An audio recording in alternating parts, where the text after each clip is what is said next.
ಆತ್ಮೀಯ ವೀಕ್ಷಕರೇ, 6ನೇ ಮತ್ತು 7ನೇ ವೇತನ ಆಯೋಗದ ಸ್ಯಾಲರಿ ಡಿಫರೆನ್ಸ್ ವೇತನದಲ್ಲಿ ಉಂಟಾಗುವ ಹೆಚ್ಚಳ ಎಷ್ಟು ಬರಬಹುದು ಅನ್ನೋದರ ಬಗ್ಗೆ ಒಂದು ಲೇಟೆಸ್ಟ್ ಅಪ್ಡೇಟನ್ನು ತಮ್ಮೊಂದಿಗೆ ಶೇರ್ ಮಾಡ್ತಾ ಇದ್ದೀನಿ. ದಯಮಾಡಿ ವಿಡಿಯೋನ ಕೊನೆವರೆಗೂ ವಾಚ್ ಮಾಡಿ. ಬಹಳ ಇಂಪಾರ್ಟೆಂಟ್ ಆದ ಇನ್ಫಾರ್ಮೇಷನ್ ಆಗಿರುತ್ತೆ ಇದು.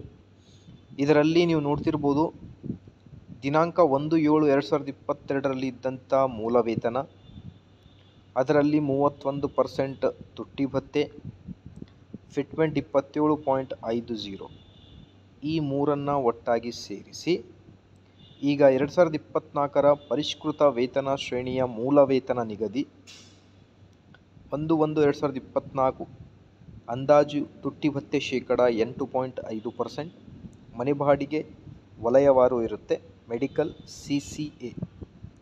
ಸೊ 1/1/2024ರ ಒಟ್ಟು ವೇತನ, ಅದರ ಜೊತೆಗೆ 6ನೇ ವೇತನ ದಿನಾಂಕ 1/1/2024ರ ಒಟ್ಟು ವೇತನ, ಈ ಎರಡನ್ನು ಸೇರಿಸಿ ವೇತನದಲ್ಲಿ ಉಂಟಾಗುವ ಹೆಚ್ಚಳದ ಕುರಿತು ಮಾಹಿತಿಯನ್ನು ಈ ಒಂದು ವಿಡಿಯೋದಲ್ಲಿ ತಮ್ಮೊಂದಿಗೆ ಶೇರ್ ಮಾಡ್ತಾ ಇದ್ದೀನಿ.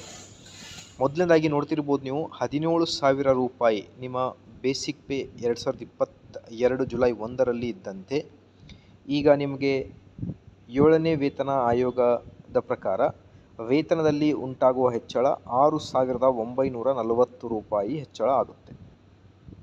ಇದು ಎ ವಲಯದಲ್ಲಿ ಇರುವ ನೌಕರರ ಬಗ್ಗೆ ಮಾತಾಡ್ತಾ ಇದ್ದೀನಿ ನಾನು. ಅದೇ ಥರ 17,400 ರೂಪಾಯಿಗೆ ವೇತನದಲ್ಲಿ ಉಂಟಾಗುವ ಹೆಚ್ಚಳ 7,109 ರೂಪಾಯಿ. ಇದೇ ಥರ ಕಂಪ್ಲೀಟ್ ಲಿಸ್ಟ್ ಇದೆ.